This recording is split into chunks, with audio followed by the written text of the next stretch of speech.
हमने देखा है कि कैसे पूरा देश अब 78th इंडिपेंडेंस डे की तैयारियां शुरू कर रहा है, पर इसको लेकर भी झगड़े हो सकते थे, किसे ही पता था। देश के कैपिटल में झंडा लहराने को लेकर दिल्ली गवर्नमेंट, आम आदमी पार्टी और दिल्ली एलजीबीके सक्सेना में जबरदस्त झगड़े देखने को मिले हैं, जहां दोनों दल के लोगों ने एक दूसरे को फटकारा है। अब क्योंकि दिल्ली सीएम जेल में है तो झंडा कौन लहराएगा, इस पे एक बड़ा सवाल पैदा हो गया था जब सीएम के सजेशन को रिजेक्ट कर दिया गया, जहाँ उन्होंने आतिशी को नॉमिनेट किया था। हालांकि अंत में दोनों पार्टीज में झगड़े शांत हुए हैं जब एलजी ने GNCTD home minister Kailash Gehlot को अब इस पोस्ट के लिए तैनात किया है। इस झगड़े के सुलझने के बाद एक बार वापस से Delhi CM Arvind Kejriwal supreme court में दूसरे जंग के लिए तैयार होते दिखे हैं, और इस मामले में सुप्रीम कोर्ट ने कौन सा बड़ा फैसला लेते हुए दिल्ली सीएम को दुखी कर दिया है, आगे देखते हैं। हालांकि उससे पहले ये जान लेते हैं कि दिल्ली सीएम अरविंद केजरीवाल, जिनकी जुडिशियल कस्टडी 20 अगस्त तक कर दी गई थी दिल्ली राउस एवेन्यू में स्पेशल जज कावेरी बवेजा द्वारा, उन्होंने अब इस कस्टडी को वापस से एक्सटेंड कर दिया है, और वो भी 2 सितंबर तक। हालांकि ये एक्सटेंशन लोगों के लिए थोड़ा शॉकिंग इसलिए भी था क्योंकि दिल्ली सीएम अरविंद केजरीवाल की जुडिशियल कस्टडी को खत्म होने में अभी ऑलमोस्ट 1 हफ्ते का टाइम था, और यूजुअली कस्टडी खत्म होने के बाद एक्सटेंशन होती है, पर यहाँ पर कुछ समय पहले ही ये कस्टडी एक्सटेंड होना थोड़ा अजीब है।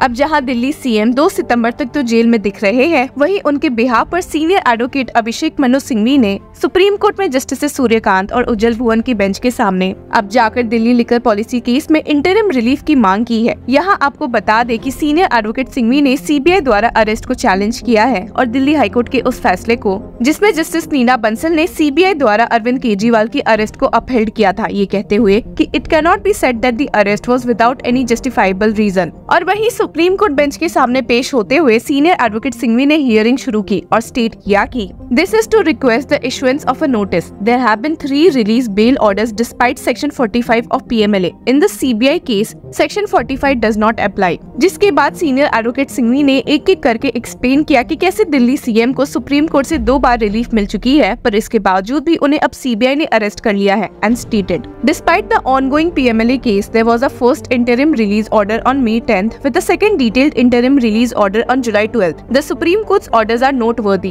Additionally, in June, the trial court granted regular bail under PMLA, but the High Court stayed it on an oral mention. The CBI is also involved. इस पॉइंट पर अब जस्टिस सूर्यकांत ने भी सवाल करते हुए पूछा कि क्या अरविंद केजरीवाल को रेगुलर बेल मिली थी, जिसके जवाब में सीनियर एडवोकेट सिंघवी ने कहा कि the matter is still under final hearing. CBI की इस अरेस्ट को फटकारते हुए सीनियर एडवोकेट सिंघवी ने आगे स्टेट किया कि this arrest could be seen as a precautionary measure. The interrogation happened in April 2023, but no action was taken until March 2024 when the ED made the arrest. ये सुनकर तो justice Suryakant ने इस मामले में नोटिस इशू करने का ऑर्डर पास किया। इस पर जब सीनियर एडवोकेट सिंघवी ने सुप्रीम कोर्ट बेंच को रिमाइंड किया कि वे इंटरिम बेल की भी मांग कर रहे हैं दिल्ली सीएम की हेल्थ को ध्यान में रखते हुए, तो सुप्रीम कोर्ट बेंच ने केजरीवाल को झटका देते हुए इंटरिम रिलीफ देने से सख्त मना कर दिया। जी हाँ, आपने सही सुना। जस्टिस सूर्यकांत ने ऑर्डर देते हुए कहा कि no interim bail granted, hearing scheduled for August 23rd। इससे ये बात तो साफ है कि एटलीस्ट 23 अगस्त तक तो दिल्ली सीएम अरविंद केजरीवाल जेल में ही दिखने वाले हैं, और आजादी का दिन वे जेल में कैद होकर सेलिब्रेट करेंगे।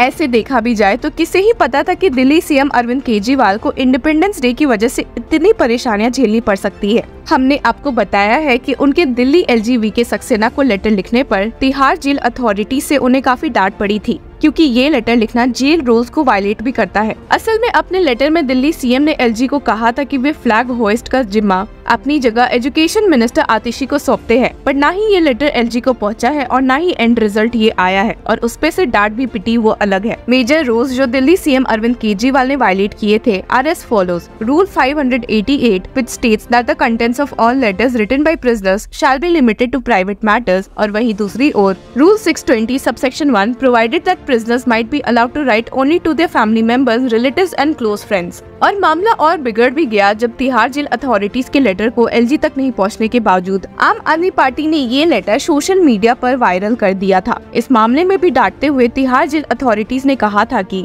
It is surprising to note that the contents of the letter which was handed over by you on August 6 were leaked to the media without any authority. This amounts to an abuse of privileges granted to you under the Delhi Prison Rules 2018। जिसके साथ ही Tihar jail के superintendent ने केजरीवाल को advice भी किया है to desist from any such impermissible activity। इस मामले में दिल्ली मिनिस्टर आतिशी ने क्या कहा है, एक बार सुन लेते हैं। देखिए, जो तिरंगा है वो चुनी हुई सरकार फहराती है, चुनी हुई सरकार के मुखिया होने के नाते मुख्यमंत्री फहराते हैं, लेकिन मुख्यमंत्री अभी जुडिशियल कस्टडी में है, उन्हें झूठे केस में गिरफ्तार करके जेल में रखा हुआ है। लेकिन मुख्यमंत्री ने अपनी इच्छा जाहिर कर दी है, उन्होंने ये इच्छा जाहिर कर दी है कि उनकी जगह मैं मंत्री के तौर पे झंडा 15 अगस्त को फहराऊं। उन्होंने पहले एक चिट्ठी लिखी तिहाड़ से एलजी साहब को, वो तिहाड़ जेल जहां से सुकेश चंद्रशेखर की हर चिट्ठी एलजी साहब को पहुंचती है, जिस चिट्ठी के आधार पे एलजी साहब सीबीआई इंक्वायरी भी कर देते हैं।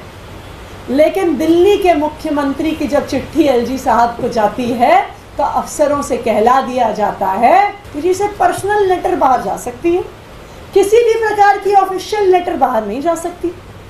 ये कानून तो सिर्फ अरविंद केजरीवाल जी के लिए है, ये कानून सुकेश चंद्रशेखर जी के लिए थोड़ी है।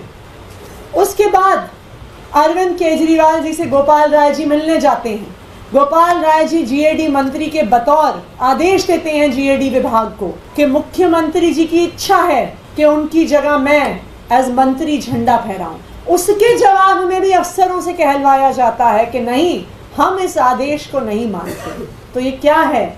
ये अंग्रेजों के राज की तरह एक नए भारतीय वाइसरॉय साहब दिल्ली की जनता की इच्छा के खिलाफ, दिल्ली की जनता की चुनी हुई सरकार की इच्छा के खिलाफ जो सरकार चलाने की कोशिश कर रहे हैं, जो एक चुनी हुई सरकार के झंडा फहराने के अधिकार को छीनने की कोशिश कर रहे हैं, इस सब से तानाशाही की बू आती है। पर वहीं आपको बता दें कि दिल्ली एलजीबीके सक्सेना के इस मामले में कैलाश गहलोत को ये जिम्मेदारी देने से आम आदमी पार्टी के मेंबर्स खुश दिखे हैं, और इसमें आम आदमी पार्टी एमएलए सौरभ भारद्वाज ने क्या कहा है, एक नजर डाल लेते हैं। देखिए, ये बात बहुत ही साधारण बात है कि चाहे कैलाश गहलोत फहराएं, चाहे आतिशी फैलाएं, चाहे गोपाल राय फैलाएं, कोई भी चुना हुआ मंत्री, चुनी हुई सरकार का प्रतिनिधि अगर झंडा फहराए तो दिल्ली का जो वोटर है उसकी वोट का सम्मान 15 अगस्त पे हुआ। और 15 अगस्त क्या सिग्निफाई करती है? 15 अगस्त का मतलब ही है कि चुने हुए लोग देश और राज्य चलाएं, लगाए हुए लोग, जैसे वाइसरॉय लगाए जाते थे अंग्रेजों के समय में, वाइसरॉय थोपे जाते थे अंग्रेजों के समय पे, ऐसे लगाए हुए थोपे हुए लोग ना करके चुने हुए लोग जो हैं झंडा फहराएं, वही आजादी का असली मतलब है। तो देखते हैं कि दिल्ली में फ्लैग होस्टिंग के इस इवेंट में और भी ट्विस्ट एंड टर्न्स देखने को मिल सकते हैं या नहीं। Till then keep following law चक्रा।